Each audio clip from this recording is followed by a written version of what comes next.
This is figure of 8, and the wonderful thing about figure of 8 is it is a pattern, and we kind of get into a rhythmic walking pattern which can have a calming effect on us and our dogs. If you find yourself in a situation where your dog is getting really excited, you can use this figure of 8. I've even had owners practice this in their house with puppies. If you don't have room for figure of 8, this simple act of pacing can also calm down your dog. This is really effective for that. And what you can eventually do is you can start changing your paces. So I often talk about arousal up and arousal down. So when we're doing the figure of 8 walking, we can start making faster movements, and that will bring up the excitement a little bit, and then we can slow down our pace by bringing arousal down.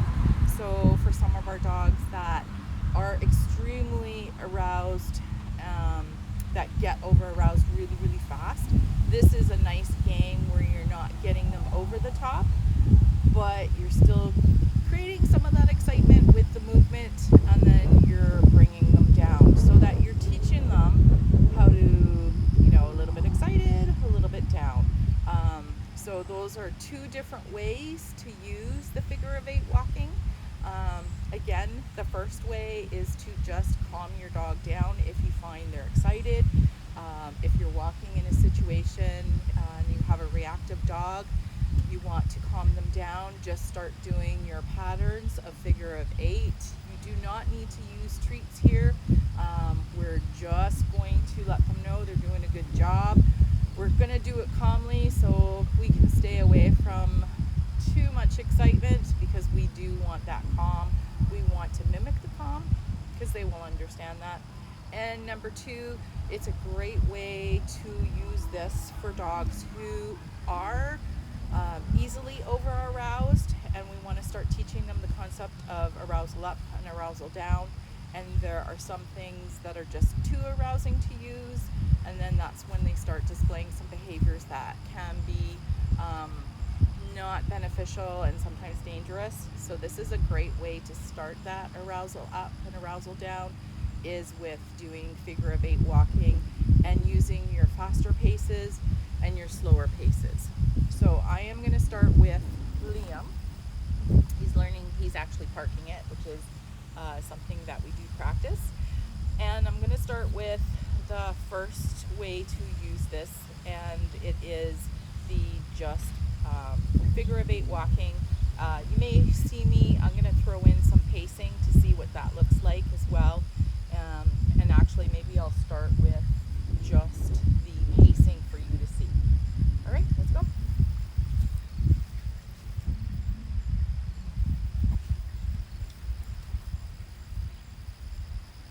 So this is just the pacing, and this can calm down a dog. So if you've got an overexcited puppy who all of a sudden is getting really excited, we can do this. Good job, little big boy. And I am going to use nice praise, but it's nice and calm. Good. And I'm going to keep it cool and calm. Good.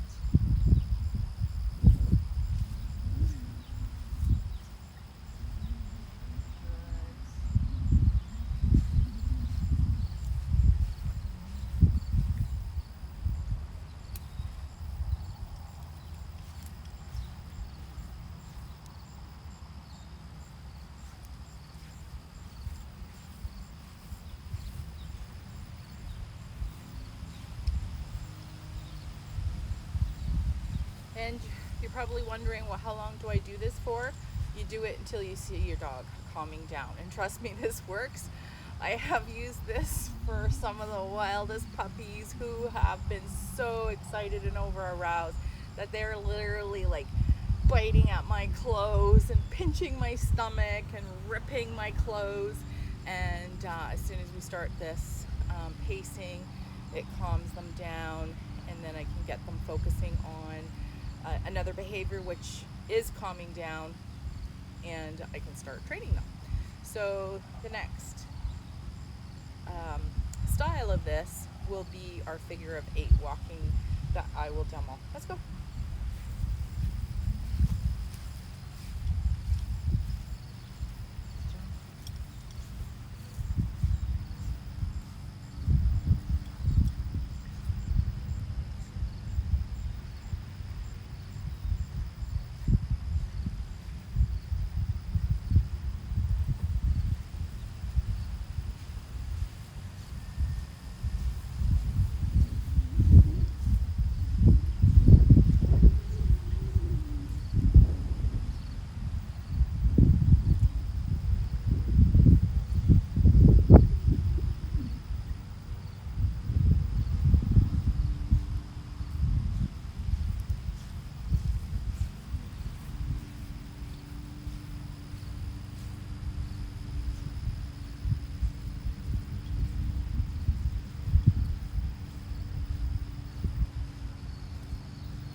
So that's a figure of 8 walking.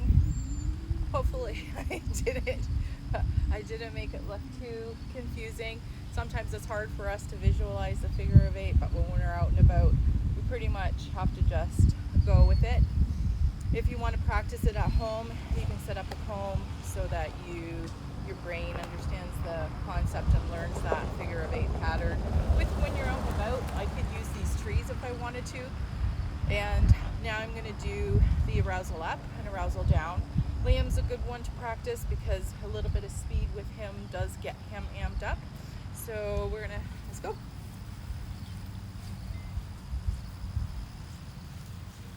So I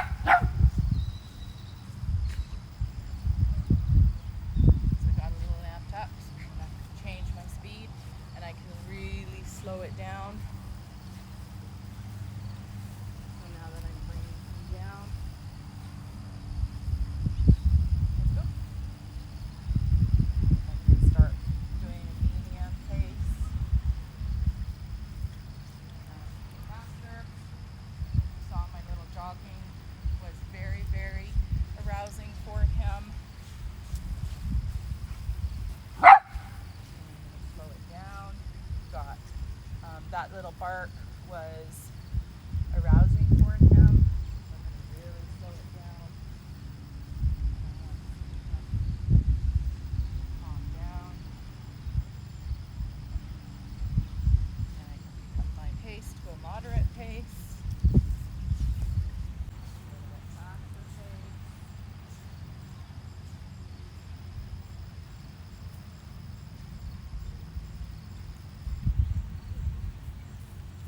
And then a little bit of a jaunt. And the jaunt can be very, very quick. And go back down. And cut my pace a little bit. And slow down.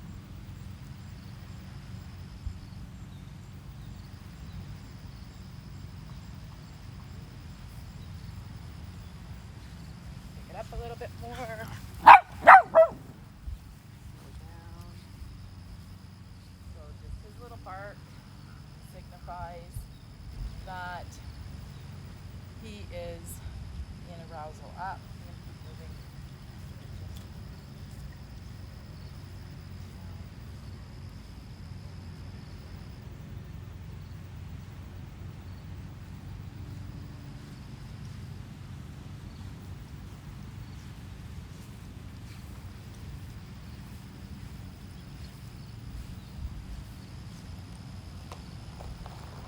Good job. What a good boy.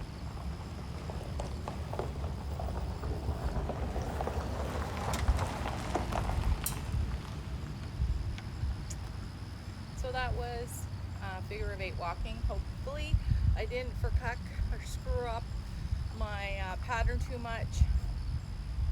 And I may have, and I apologize for that. But yeah, so walking and talking, I guess, is sometimes an issue.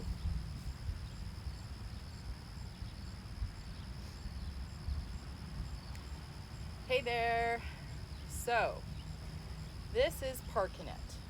And Liam is already practicing that because we've done a lot of that here. And pretty much it's easy.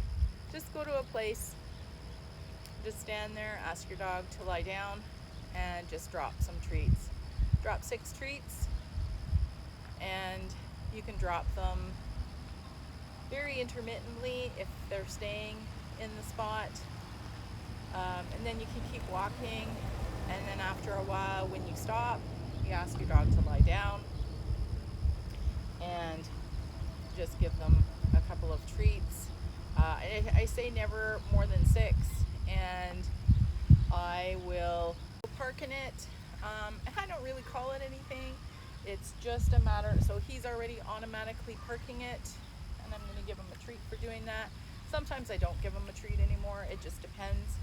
But the best way to practice this is and ask for a down. Down. Nice job. And I'm just going to drop a treat in between his paws. Good job. In between his paws. And I'm not going to do more than 6. Good. And I'm going to take some big pauses. So some dogs might pop up a little bit faster. So that's where you may want to feed, feed, feed, and always wait for them to finish chewing the one treat before you deliver the next treat. And yeah, this is parking it. It's